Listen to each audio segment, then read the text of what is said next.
the agreement does not explicitly extend Pakistan's nuclear umbrella to Saudi Arabia.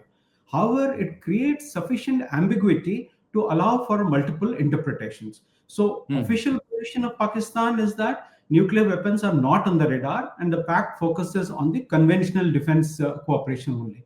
But practically, if you see, the contradictory statements which are being made create deliberate ambiguity from both sides, suggesting that there is a possible open interpretation for nuclear cooperation.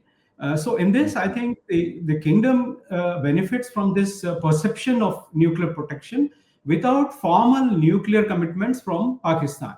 So the reality, I think, is both countries would benefit from strategic ambiguity. Saudi Arabia gains implied security deterrence benefits, while Pakistan avoids explicit nuclear commitments that would potentially violate non-proliferation norms and also complicate its India-centric doctrine.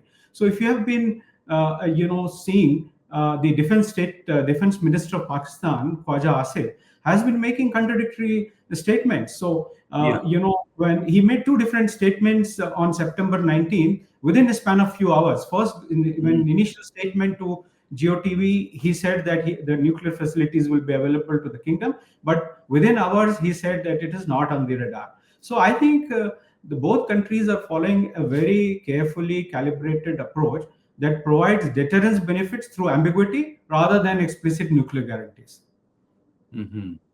Does this put Pakistan on the Israeli hit list, because we have some kind of a commitment from the Pakistanis to the Saudis? Yeah, I think this is a challenge which the Pakistanis will face, because the agreement does create risks for Pakistan regarding potential Israeli actions. The Pakistan's threat level on Israel's priority will likely increase significantly following this. Particularly, the nuclear dimension, as I mentioned before, is a matter of great concern for Israel, as the pact effectively brings nuclear deterrence into the Middle East security equation in a new way. So while Pakistan maintains that its nuclear doctrine is India specific, the explicit extension of the nuclear capabilities to Saudi Arabia under this mutual defense agreement creates unprecedented complications for Israel's strategic planning.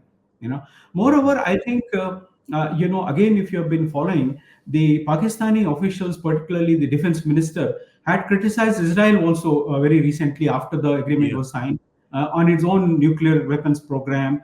And some of these officials have been actually making hostile statements towards Israel. So I wonder whether Pakistan is consciously accepting increased Israeli hostility at the cost of the Saudi partnership.